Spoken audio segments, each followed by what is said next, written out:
Bonjour, je suis le docteur Jean-Philippe Labraise et je souhaiterais, à travers cette courte vidéo, témoigner de ce que vit ma conjointe, Karine Trapp, et que je qualifierais en pesant soigneusement mes mots d'ignoble et de révoltant. Pour ceux qui ne connaissent pas le dossier de Karine, rapidement, c'est une maman qui a été séparée de ses enfants il y a 4 ans. Elle s'est séparée d'un conjoint violent, en portant plainte d'ailleurs contre lui pour violence. Ce monsieur a commencé à la calomnier pour se venger et a provoqué l'intervention des services sociaux qui s'est faite, comme trop souvent malheureusement, avec brutalité, manque de discernement, malveillance. Depuis 4 ans, Karine se bat pour récupérer ses enfants. Le dernier épisode en date, c'est une audience qui s'est tenue le 26 août dernier. Audience à laquelle Karine a été convoquée de façon non conforme. Donc cette audience s'est tenue illégalement. En fait, la jurisprudence est claire, la loi est claire et la jurisprudence est claire.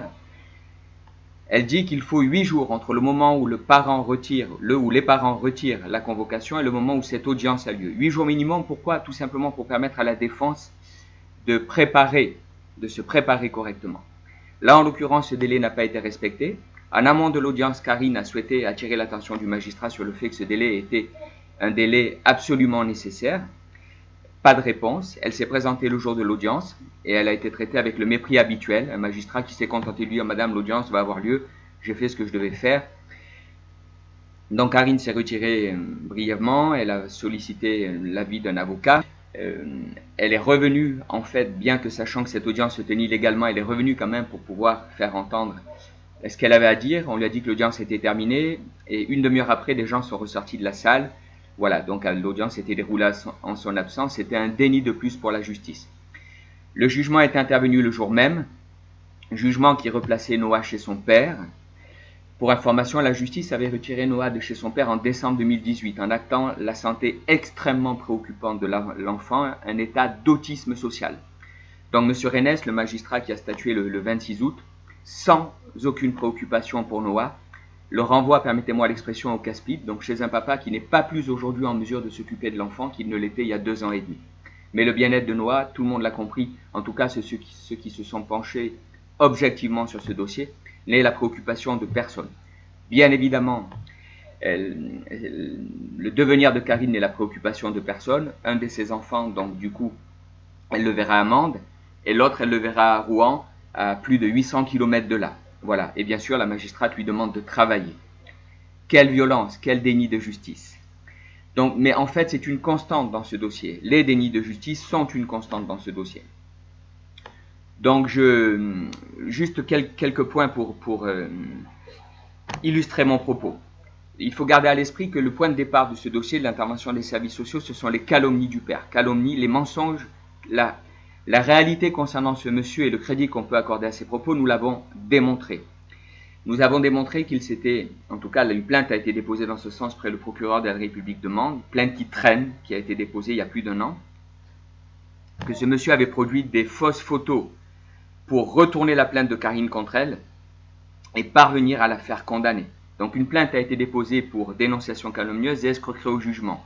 Le procureur de Mende, celui qui était en poste à l'époque du dépôt de cette plainte, a menti. Il avait répondu à Karine qu'elle avait été classée sans suite.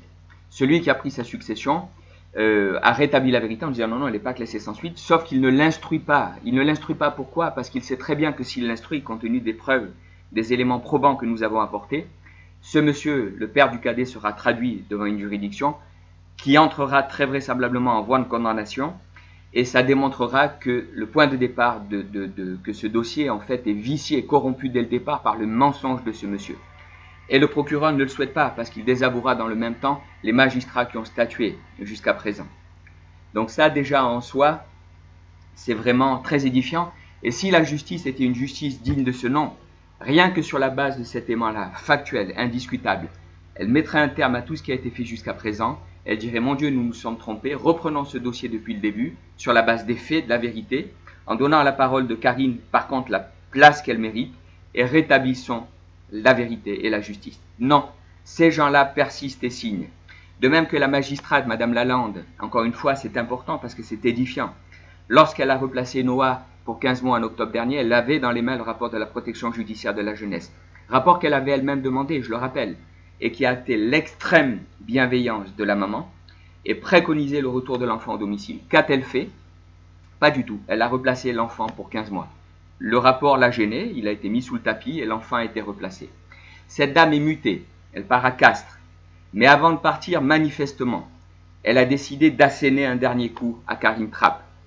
Karine lui demande, et d'ailleurs la magistrate statue en toute illégalité, parce que depuis juillet 2019, Karine demande à cette dame de se dessaisir. Elle n'est plus territorialement compétente. Karine a déménagé, elle ne dépend plus du Gard. Cette magistrate avait l'obligation de le faire si elle avait respecté la loi, ou à défaut de motiver sérieusement la raison pour laquelle elle ne se dessaisissait pas. Elle ne l'a pas fait. Elle a fait ni l'un ni l'autre, continuant à bafouer le droit et à bafouer les droits de la défense. C'est un autre point très édifiant. Et peut-être le dernier point, parce que vous l'avez compris, je pourrais parler très longuement de ce dossier pour illustrer mes propos quand je parle du harcèlement socio-judiciaire que subit Karine et de ces dénis de justice qu'elle subit. La Cour d'appel de Nîmes a statué il y a quelques mois et elle était à nouveau interpellée par Karine sur le fait qu'elle devait ordonner le dessaisissement de la juridiction de Nîmes qui n'était plus compétente. Eh bien, la Cour d'appel de Nîmes a écrit dans son jugement qu'elle ne pouvait pas statuer sur ce point parce que cette demande n'avait pas été formulée en première instance. C'est un mensonge. Cette juridiction écrit un mensonge parce que la vérité, elle est actée noir sur blanc dans le jugement de première instance qui stipule bien que Madame Trapp a demandé que la juridiction qui la maltraite et maltraite Noah soit dessaisie parce qu'elle n'est plus compétente territorialement. Donc on a une cour d'appel, et ça finit d'illustrer mon propos, qui peut sans aucun problème écrire un mensonge sans que ça n'interpelle qui que ce soit.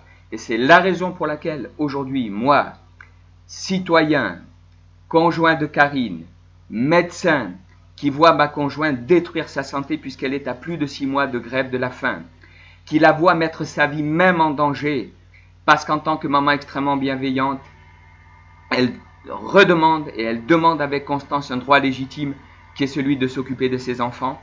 Noah demande avec constance à revenir près de sa maman. Pour information, quand le magistrat M. Rennes a statué le 26, ils sont allés enlever en catastrophe l'enfant kidnappé, je serais tenté de dire, Noah, pour le ramener le jour même chez son père. Encore une fois, père auquel la justice avait retiré l'enfant en décembre 2018. Ces gens-là se comportent comme des voleurs, parce qu'ils savent très bien qu'ils maltraitent les faits, la vérité et le droit. Donc j'en appelle instamment aux autorités de tutelle des magistrats qui statuent et maltraitent, harcèlent Karine et les enfants depuis 4 ans. Intervenez. Y a-t-il un garde des Sceaux dans ce pays? Monsieur, vous laissez faire des choses qui sont choquantes, éthiquement choquantes, humainement choquantes. Vraiment. Y a-t-il un conseil supérieur de la magistrature dans ce pays? Vous laissez des magistrats maltraiter les faits, la vérité et le droit, et maltraiter ma conjointe et ses 2 enfants. Y a-t-il une présidente dans ce tribunal judiciaire de Nîmes? Vous laissez faire sous votre autorité commettre des dénis de justice évidents pour quiconque se penche sur ce dossier avec la volonté d'appréhender les faits et la vérité. Tout ceci doit cesser. Ma conjointe est en train de se détruire. Vous êtes en train de détruire son fils Noah et vous êtes en train d'infliger un préjudice considérable à Samuel le cadet qui se construit sans sa maman. Tout ceci doit cesser. Donc, j'espère que je serai entendu et que ceux qui ont l'autorité pour agir vont le faire avec la diligence requise parce que ma conjointe est en train de s'infliger un préjudice majeur à cause des injustices qu'elle subit. Merci beaucoup.